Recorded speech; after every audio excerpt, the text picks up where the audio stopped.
जय भारत। आज की क्लास में हम लोग स्टार्ट कर लेते हैं equation of tangent to a circle. दो केसेस में हम लोग देखेंगे इक्वेशन ऑफ टेंजेंट। एक तो पहला होता है एट x1 y1 और दूसरा जो केस है फ्रॉम x1 y1। क्या दोनों में क्या फ़र्क होता है? तो जैसे कि मान लेते हैं कि सर्कल दे दिया आपको। अगर पॉइंट जो होगा टेंजेंट जहाँ से निकालना है वो पॉइंट कहाँ हो सकता है? एक तो सर्कल के अंदर, सर्कल के ऊपर या फिर सर्कल के बाहर। पहली केस जो सर्कल के अंदर होगा ना, तो इसका मतलब मान लेता हूँ कि ये पॉइंट पी यहाँ पे दे दिया है और तुमको यहाँ से कोई टेंजेंट खींचना है। अगर पॉइंट अगर सर्कल के अंदर आ जाता है, जबकि एक सर्कल जो एक क्लोज डायग्राम है, तो यहाँ से कोई भी लाइन जब बनाएंगे जिसका स्लोप कुछ भी ले लो, ऐसा कोई लाइन पॉसिबल नहीं जो कि इसको टच करके चला जाए।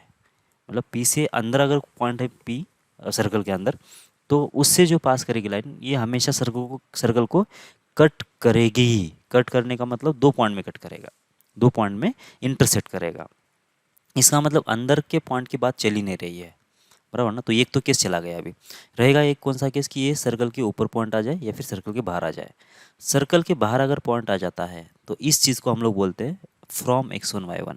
मतलब ये equation of tangent from x1 y1 ऐसे। और अगर मान लेता हूँ कि सर्कल के ऊपर पॉइंट है, तो अगर सर्कल के ऊपर पॉइंट हो जाता है तो इस चीज़ को ये बोलते हैं इक्वेशन ऑफ टेंजेंट जो पॉइंट पे निकालना है एट x1 y1। मतलब सर्कल के ऊपर ये पॉइंट है P, इसके कोऑर्डिनेट मालूम है तुमको x1 y1। तो इस चीज़ को डिनोट करने का तरीका क्या होता है कि equation of tangent eight x1 y1, ये तरीका होता है। ठीक है। अब नंबर ऑफ टेंजेंट्स की बात करते हैं। नंबर ऑफ टेंजेंट्स क्या होंगे? तो अगर ये एट x1 y1 है तो इसका मतलब क्या होगा कि उसके ऊपर एक ही टेंजेंट बनेगा। मतलब ये अगर सर्कल के ऊपर अगर कोई पॉइंट होता है, सर्कल के ऊपर पॉइंट है, इसका मतलब क्या होगा कि उसके उससे उस पॉइंट से पास करने वाला एक ही टेंजेंट बनेगा। और वही अगर सर्कल के बाहर पॉइंट होगा तो क्या होगा कि यहाँ से एक भी दो टेंजेंट बनेंगे तुम्हारे, बराबर ना। एक इधर एक बनेगा और एक इधर एक बनेगा। और अगर मान लेते कि सर्कल के अंदर अगर पॉइंट होता है तो क्या होगा? सर्कल के अगर अंदर पॉइंट है तो इसका मतलब कितना आना चाहिए कि वहाँ से एक भी टेंजेंट आपका बनेगा नहीं, उस पॉइंट से एक भी टेंजेंट नहीं बनेगा। इसका मतलब ये जो चीज़ है ये तुमको पॉइंट डिसाइड करने में भी काम आएगी, है ना। अगर पॉइंट पी दे दिया है तो अगर पॉइंट कहाँ पे है, सर्कल के ऊपर है, सर्कल के बाहर है, सर्कल के अंदर है, ये अगर चेक करना है तो तुम क्या करोगे? सीधा सीधा इसके नंबर ऑफ टेंजेंट देख लोगे कितने आएंगे। अगर नंबर ऑफ टेंजेंट्स उस पॉइंट से एक ही बन रहा है, मतलब जो पॉइंट होना चाहिए वो सर्कल के ऊपर ही होना चाहिए। मतलब मैक्सिमम नंबर ऑफ टेंजेंट जो होगा सर्कल के ऊपर के पॉइंट के लिए एक ही बनेगा। और वही अगर सर्कल के बाहर होगा तो मैक्सिमम नंबर ऑफ टेंजेंट दो बनेंगे, ये ऊपर एक नीचे एक। और वही अगर सर्कल के अंदर पॉइंट आ जाता तो उससे कोई भी टेंजेंट तुम्हारा बनेगा नहीं, क्योंकि यहाँ से जो भी लाइन पास करेगी वो हमेशा इसका क्वाड ही होगा, टेंजेंट या फिर मतलब टेंजेंट बन ही नहीं सकता। तो इसलिए क्या होगा कि ये नंबर ऑफ टेंजेंट्स ढूंढोगे तो भी तुमको पॉइंट कहाँ पे होगा इसका भी अंदाज़ा आ जाएगा। ओके, चलो ठीक है। तो स्टार्ट कर लेते हैं हम लोग ये वाली केस से। ये तो हम लोग बाद में देखेंगे। तो वो क्या करना है कि इक्वेशन ऑफ टेंजेंट निकालना है एट x1 y1, है ना। तो equation of tangent eight x1 y1, tangent अगर मान लेता हूँ कि सर्कल जो है उसका इक्वेशन ऐसा दे दिया है, equation of tangent 2x² + y² equals to A square at x1 y1, ऐसा बोला गया। तो इसका मतलब ये हुआ कि डायग्राम तो ऑलरेडी तुमने चेक कर ही लिया है, इसे ये वाला है। मतलब पॉइंट जो है एट का मतलब हो गया कर्व के ऊपर, सर्कल के ऊपर हो गया। और इस जगह पे तुमको क्या करना है कि टेंजेंट का इक्वेशन निकालना है। टेंजेंट का इक्वेशन निकालना मतलब दो चीज़ों के बारे में बात करना। कौन सी चीज़ों के बारे में? उस टेंजेंट मतलब एक स्ट्रेट लाइन है, ये तो पता चल गया। और उस स्ट्रेट लाइन का इक्वेशन निकालने के लिए तुमको क्या क्या चाहिए? एक तो चाहिए तुमको पॉइंट और एक चाहिए तुमको स्लोप, है ना। उस लाइन का स्लोप चाहिए। इस वाली केस में तुमको तो पॉइंट दे दिया, कितना है? x1 y1 है। तुमको निकालना क्या है? इसका स्लोप। अगर इसका स्लोप निकालना है तो स्लोप निकालने के दो तरीके हैं। पहला तरीका जो कि जनरल है, किसी भी कर्व के लिए एप्लीकेबल है, वो तरीका पहले मैं बोल देता हूँ आपको। तो कोई भी तुमको एक कर्व दे दिया, मान लेते हैं ऐसा ऐसा कोई भी कर्व दे दिया, इसका इक्वेशन भी तुमको मालूम है, y=fx। ओके, y=fx से कोई कर्व है। अब तुमको क्या करना है कि किसी भी पॉइंट, इस कर्व के ऊपर एक पॉइंट दे दिया, मान लेता हूँ ये पॉइंट P दे दिया है, और इस P पॉइंट के ऊपर जो टेंजेंट है, इस टेंजेंट का अगर तुमको स्लोप ढूंढना है तो तुम क्या करोगे? इस कर्व को डिफ्रेंशिएट करोगे y=fx को विथ रेस्पेक्टिव x। ठीक है। तो वो क्या होगा? ये होगा derivative of y with respective x। कितना आ जाएगा? ये f डैश ऑफ x आ जाएगा। है ना, इस कर्व के लिए। तो ये क्या चीज़ है, d y by d x इसका जो निकला वो क्या चीज़ होगा, तो ये होता है इस कर्व के ऊपर जितने भी टेंजेंट बनेगा ना, इस कर्व के ऊपर जितने भी टेंजेंट बनेंगे उसके स्लोप का पैटर्न होता है ये। इस स्लोप का पैटर्न है, मतलब क्या, कि अगर तुमको किसी पर्टिकुलर पी पॉइंट के ऊपर टेंजेंट चाहिए तो बस ये पी पॉइंट की कोऑर्डिनेट तुम इसके अंदर रख दो। जैसे कि d y by d x कहाँ पे निकालना है तुमको, एट पी पे। तो ये जो भी आएगा ये क्या आएगा तुम्हारा, स्लोप ऑफ टेंजेंट आएगा, slope of tangent eight P ऐसा आएगा। मतलब इतना इजीली तुमको स्लोप निकल सकता है किसी भी कर्व के लिए। बस तुमको क्या क्या मालूम होना चाहिए, उस कर्व का इक्वेशन मालूम होना चाहिए और किस पॉइंट के ऊपर तुमको टेंजेंट बनाना है वो पॉइंट मालूम होना चाहिए। समझ मेरी बात आपको। जैसे कि मान लेते तुमको किसका चाहिए, y equals to sine x का, y equals to sine x से कोई कर्व दे दिया और कहाँ पे चाहिए कि तुमको ओरिजिन के ऊपर, मतलब एक्स इक्वल्स टू जीरो के ऊपर टेंजेंट बनाना है इस कर्व को, समझो। तो उसका स्लोप कितना आएगा, तो उसका स्लोप आएगा ऐसे, देखो इसको डिफ्रेंशिएट किया विथ रेस्पेक्ट टू एक्स, तो d y by d x कितना आ जाएगा, ये आ जाएगा कॉस एक्स बराबर क्या, ये कॉस एक्स क्या है, तो साइन एक्स का, साइन एक्स इस कर्व के ऊपर जितने भी टेंजेंट बन सकते हैं उसके स्लोप का पैटर्न है। और यहाँ पे अगर मैंने एक्स की वैल्यू जीरो रख देता हूँ तो d y by d x at x equals to zero, ये जो बन गया कितना, कॉस जीरो कितना होता है, वन होता है। और ये हो गया स्लोप ऑफ टेंजेंट कहाँ पे, स्लोप ऑफ टेंजेंट कहाँ पे, एक्स इक्वल्स टू जीरो पे, है ना। तो ऐसा बनेगा मतलब, तो ये होगा तुम्हारा कर्व। ये तुम्हारा अगर एक्स साइन एक्स है तो इस जीरो पे जो टेंजेंट बनेगा तुम्हारा कुछ इस टाइप का बनेगा और इसका स्लोप जो आएगा कितना आएगा, वन के बराबर आएगा। ये कैसे मिला तुमको, इसके डेरिवेटिव से मिल गया। ठीक है, अब इक्वेशन निकालना है तो एक्स वैल्यू जीरो तुमको मालूम हो गई और वाई की वैल्यू निकाल दो यहाँ से।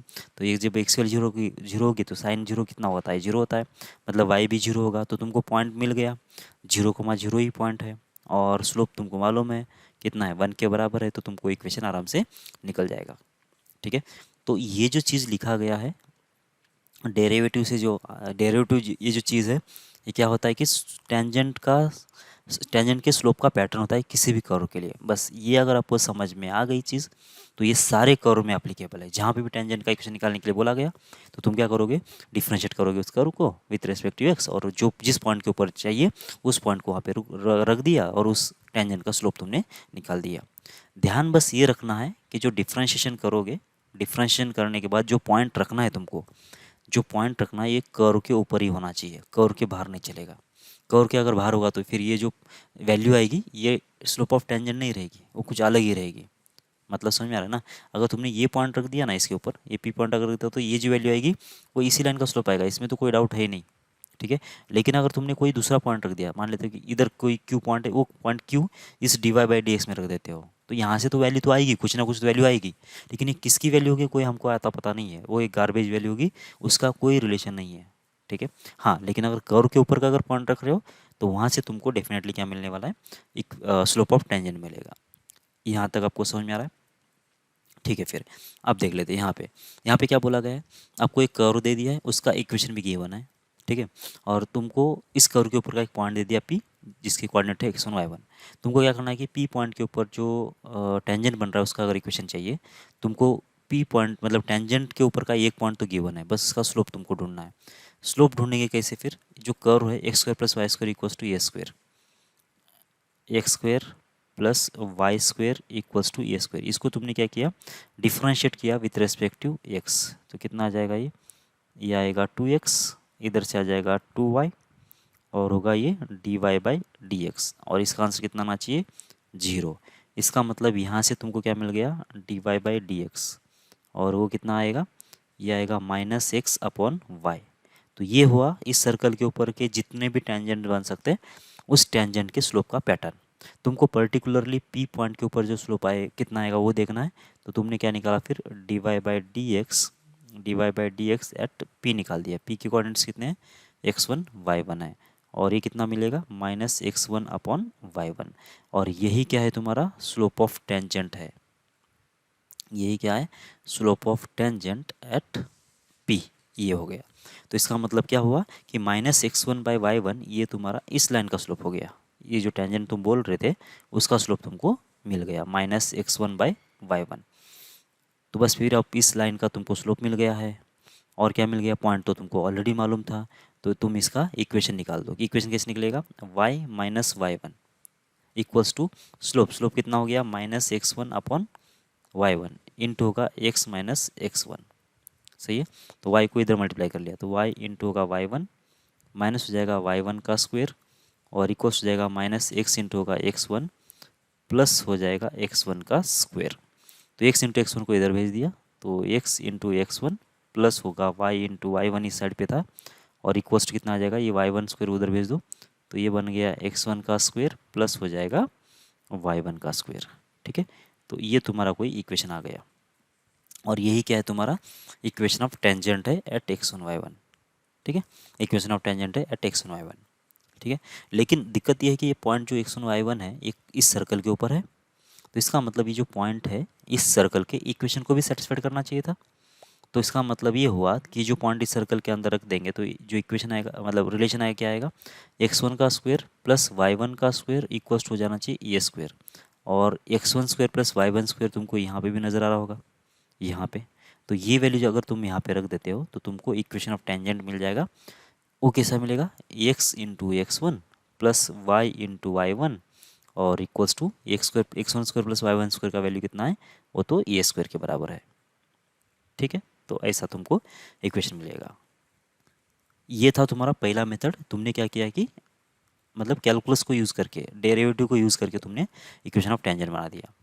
दूसरा तरीका क्या है, मेथड सेकंड जो है इसमें ज्योमेट्री भी हम लोग यूज़ कर सकते थे, है ना, क्योंकि अगर ये सर्कल है और सर्कल और एक लाइन है, मतलब तुमको क्या करना है कि टेंजेंट का इक्वेशन निकाल देना है जो कि इसका पॉइंट ऑफ कांटेक्ट तुमको गिवन है। पॉइंट ऑफ कांटेक्ट कितना है, एक्स वन वाई वन है।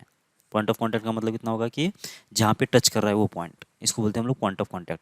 अगर तुमको ये पॉइंट मालूम है एक्स वन वाई वन, है ना, और इस पॉइंट के ऊपर जो टेंजेंट है उसका अगर तुमको इक्वेशन बनाना है, जो सर्कल है तुमको इसका इक्वेशन मालूम है क्या, बिल्कुल x square plus Y square equals to a square, ये सर्कल का इक्वेशन है।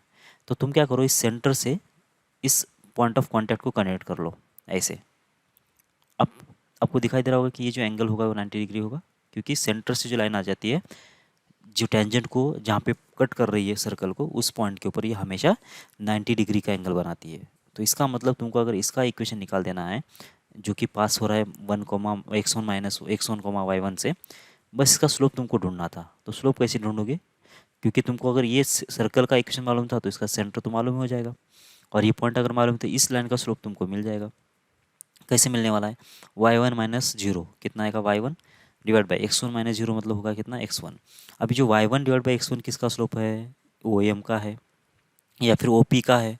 तुमको अगर इसके परपेंडिकुलर लाइन का स्लोप चाहिए तो क्या करना पड़ेगा, minus one upon M one करना पड़ेगा। मतलब क्या करना पड़ेगा, इसका रेसिप्रोकल करके माइनस से मल्टीप्लाई कर लेंगे तो minus x one divide by Y one, ये होगा तुम्हारा स्लोप। सही है क्या, मतलब तुम जो ये वैल्यू इस साइड से डेरिवेटिव लगा के लेके आ रहे थे, यहाँ पे तो डायरेक्टली मिल गई आपको।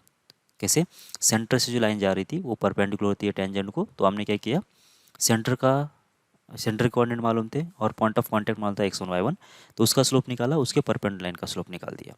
बस ये तुमको जैसे निकल गया तो अब इसके आगे तो यही करना है ना, स्लोप तो ऐसे ही मिल गया, तो तुमको बाद में इक्वेशन तो ऐसे ही बनाना है, तो ऐसे बनाओगे तो फिर यही इक्वेशन आ जाएगा। ठीक है, बस स्लोप निकालने का तरीका जो था एक और दूसरा एक तरीका था, ये मैंने बोल दिया। ठीक है, ओके। अब अगर मान लेते कि तुम्हारा जो इक्वेशन है सर्कल का वो जनरल नहीं, मतलब स्टैंडर्ड नहीं है और कोई जनरल इक्वेशन है ऐसा, 2gx प्लस 2fy और plus c equals to zero, ऐसा कोई तुम्हारा सर्कल का इक्वेशन है। ठीक है, तो तुम क्या करोगे, इसका इक्वेशन मतलब किसका इक्वेशन निकालना है तुमको, टेंजेंट का इक्वेशन निकालना है at x one Y one ऐसा। मतलब ये तुम्हारे पास ऐसी सिचुएशन है कि एक सर्कल दे दिया तुमको और इसका एक टेंजेंट बनाना है, और कहाँ पे बनाना है, at x one Y one, है ना, at x one Y one की बात चल रही है। लेकिन अभी सर्कल जो है अभी तुम्हारा स्टैंडर्ड नहीं है, जनरल है। जनरल का मतलब क्या होगा, इसका सिर्फ सेंटर होगा अभी 0,0 नहीं है, माइनस जी माइनस एफ के बराबर है, और तुमको इस टेंजेंट का इक्वेशन बनाना है। कैसे बनाओगे, बस वही बात, इसका स्लोप ही ढूंढना है आपको। स्लोप जैसे ढूंढ गया है तो फिर तुमको क्या मिल जाएगा, इसका इक्वेशन आराम से मिल जाएगा। तो स्लोप ढूंढने के लिए फिर से तुमने क्या किया, वही कंस्ट्रक्शन, मतलब सेंटर से तुमने क्या किया कि इस पॉइंट ऑफ कांटेक्ट को कनेक्ट कर लिया। तो ये जो एंगल है 90 डिग्री होना चाहिए, तो इसका मतलब इस लाइन का स्लोप तुमको आराम से मिल जाएगा। कैसे मिलेगा? y1 plus F y2 minus y1 divide by होगा x1 प्लस हो जाएगा g, ऐसे होगा। ठीक है, तो तुमको क्या करना है कि इक्वेशन ऑफ टेंजेंट निकालना है। तो ये तो तुम्हारा ये इस लाइन का स्लोप हो गया, वो जी लाइन का स्लोप हो गया। तुमको इसके टेंजेंट का स्लोप निकाल देना है। तो वो स्लोप कैसे होगा? तो इसका रेसिप्रोकल करना पड़ेगा और माइनस लगाना पड़ेगा। तो माइनस x1 प्लस जी होगा और डिवाइडेड बाय होगा y1 प्लस एफ, ऐसा कोई तुम्हारा स्लोप हो जाएगा इस टेंजेंट का। तो तुमको स्लोप निकल गया है टेंजेंट का, तो तुम अब आराम से इक्वेशन बना सकते हो। और इक्वेशन कितना आएगा? y माइनस y1 और इक्वल्स टू होना चाहिए minus times x1 plus G divide by होगा y1 प्लस एफ और इनटू हो जाएगा x माइनस x1। x के टर्म को अलग कर लो, y के टर्म को अलग करो, तो इसका मतलब ये y को इधर भेज देंगे। तो ये y1 प्लस एफ तो इस साइड पे आ गया। ठीक है, तो ये y minus y1 equals to कितना हो जाएगा? माइनस टाइम्स x1 प्लस जी होगा और ये x माइनस x1 होगा। यहाँ तक भी कोई दिक्कत नहीं होना चाहिए। अब मल्टीप्लाई कर लेते हैं हम लोग इसको। मल्टीप्लाई कर लो, कितना आ रहा है?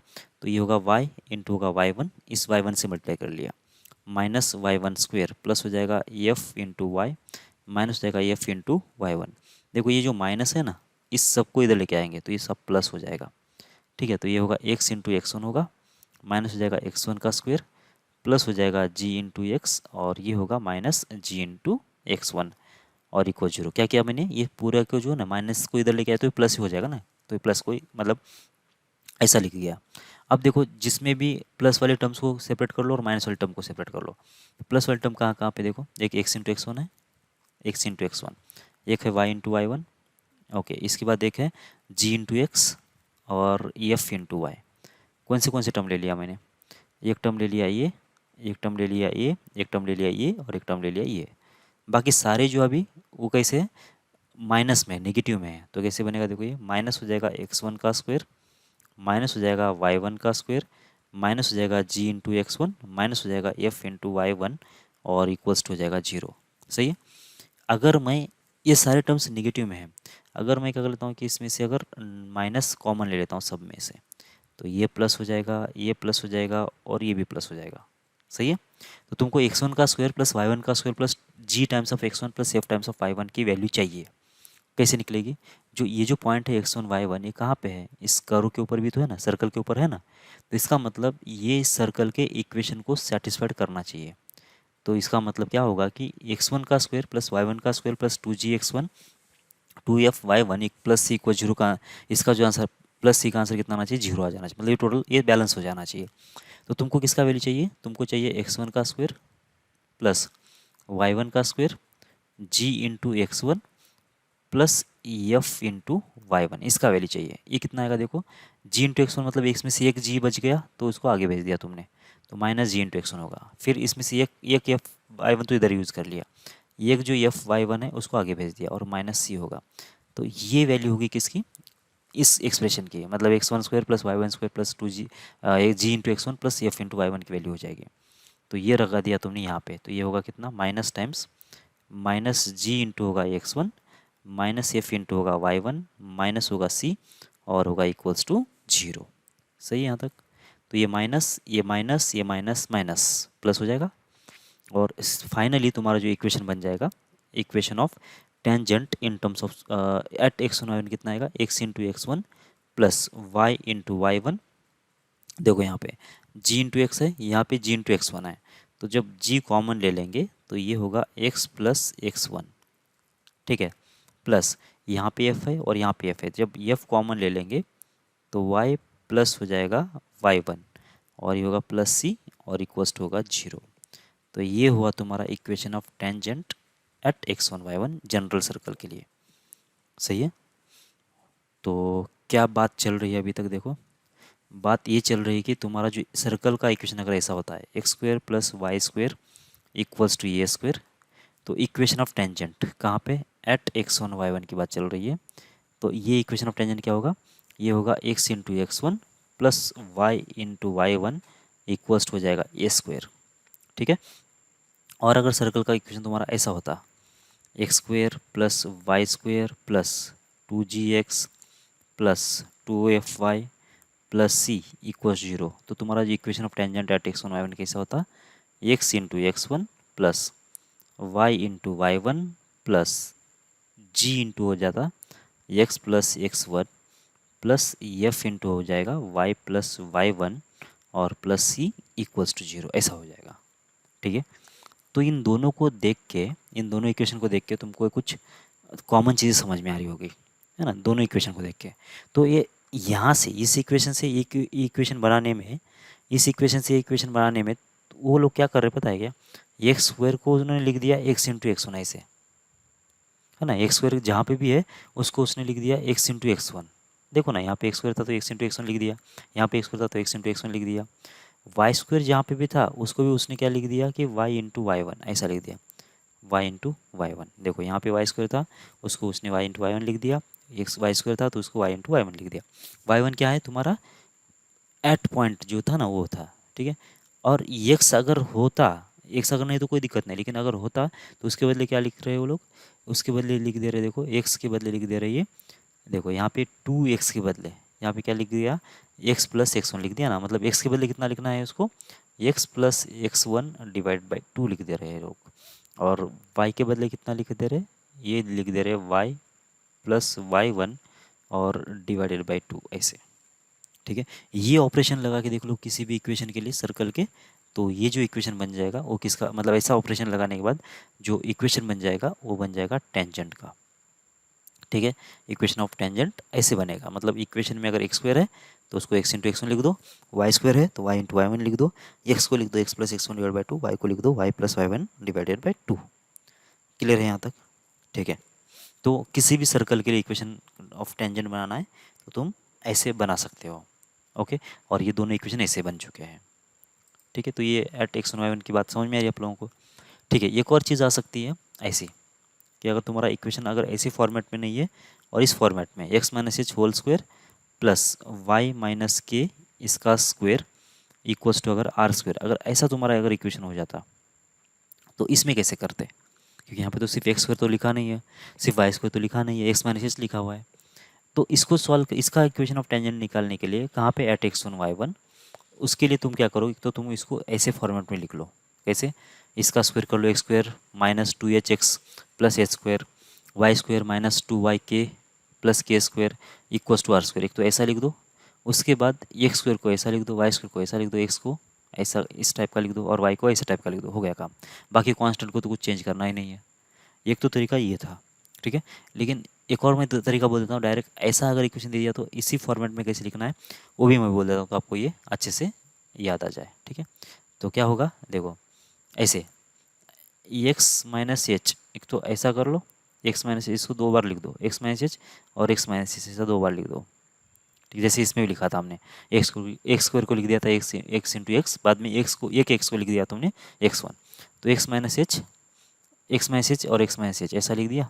फिर वाई माइनस के और वाई माइनस के, इसका प्रोडक्ट था ना, तो वाई माइनस के और वाई माइनस के ऐसा लिख दिया, और इक्वल्स कितना हो जाएगा आर स्क्वायर। तो तुम एक एक्स के बदले क्या कर लो, इसमें दोनों किसी भी एक एक्स में एक्स के बदले एक्स वन लिख दो, एक्स के बदले एक्स वन लिख दिया, इस वाई के बदले वाई वन लिख दिया ऐसे। तो ये जो इक्वेशन होगा वो तुम्हारा इक्वेशन ऑफ टेंजेंट होगा at x one Y one. क्या करना है तुमको, एक्स माइनस एच का whole square Y minus K का होल स्क्वायर अगर होता है तो ये जो होल स्क्वायर है उसको दो बार लिख दो, x minus H x minus H, और किसी भी एक एक्स को एक्स वन लिख दो, किसी भी एक वाई को वाई वन लिख दो। इसमें ऐसा ही किया है वैसे, इसमें ऊपर वाले में भी ऐसा ही किया है। देखो ना, ये एक्स स्क्वायर था ना, इसको एक्स इंटू एक्स लिख दिया उन्होंने, और वाई इंटू वाई लिख दिया, और इक्वस्ट कितना था, ये स्क्वायर था। और किसी भी एक एक्स को उसने क्या किया, मतलब दूसरे एक्स को तो उसने एक्स वन लिख दिया और दूसरे वाई को वाई वन लिख दिया, स्क्वायर को दो बार लिख दिया और एक एक्स को एक्स वन लिख दिया, एक वाई को वाई वन लिख दिया, बस ऐसे। तो ये हो गया तुम्हारा इक्वेशन ऑफ टेंजेंट। सही है, तो ऐसे तुम्हारा इक्वेशन ऑफ टेंजेंट मिल जाएगा। ठीक, मान लेते हैं कि X square plus Y square equals to 25 ये है, और तुमको निकालना है इक्वेशन ऑफ टेंजेंट एट 3,4, है ना। तो टेंजेंट का इक्वेशन चाहिए तुमको कहाँ पे, 3,4 पे। तो इक्वेशन कैसे बनेगा, एक्स इंटू थ्री प्लस हो जाएगा वाई इंटू फोर और इक्वल्स हो जाएगा 25, मतलब कितना, 3x plus 4y equals to 25। बस ये होगा तुम्हारा इक्वेशन ऑफ टेंजेंट। सही है, अगर तुम्हारा x माइनस वन इसका स्क्वायर था, y प्लस वन इसका स्क्वायर इक्वल्स टू 16 था, ऐसा कुछ, ठीक है। तो इसका मतलब अगर तुमको क्या निकालना है कि इक्वेशन ऑफ टेंजेंट निकाल देना है, तो कैसे निकालेंगे देखो। मान लेते हैं कि कहाँ पे निकालना है, एट 16 के बदले 25 ले लो तो पॉइंट इजीली समझ में आ जाएगा। तो इक्वेशन ऑफ टेंजेंट निकालना है, तो तुमने क्या किया कि कहाँ पे निकालना है, 5,2 पे निकाल देना है, समझो। देखो ये 5,2 इस सर्कल के ऊपर होना चाहिए। तो अगर तुमको इस पॉइंट के ऊपर इक्वेशन ऑफ टेंजेंट निकाल देना है तो कैसे निकालोगे, x माइनस वन इंटू क्या करना पड़ेगा, 5 माइनस वन, मतलब x1 प्लस माइनस वन लिखना पड़ेगा। y प्लस वन एक बार जैसे वैसे लिख दिया, और एक बार के लिए क्या करेंगे, टू, एक्स वाई के बदले 2 लिख देंगे, तो y प्लस वन इक्वल्स कितना आ जाएगा, 25, बस हो गया। सॉल्व कर लो अब इसको, कितना आ रहा है, ये होगा 4, तो ये होना चाहिए 4x माइनस होगा 4, 3y प्लस हो जाएगा 3 और इक्वल्स हो जाएगा 25। तो कितना हो रहा है देख लो, ये 4x प्लस होगा 3y और इक्वल्स टू कितना आ जाएगा, ये माइनस वन बनेगा, उस साइड पे जाके 26 बनेगा। तो ये हो गया तुम्हारा इक्वेशन ऑफ टेंजेंट एट 5,2। सही है, समझ में आ रही बात आपको। तो ये है equation of tangent eight x1 y1। अगली वाली क्लास में हम लोग पढ़ेंगे equation of tangent from x1 y1। ठीक है, मिलते हैं अगली क्लास में। जय भारत।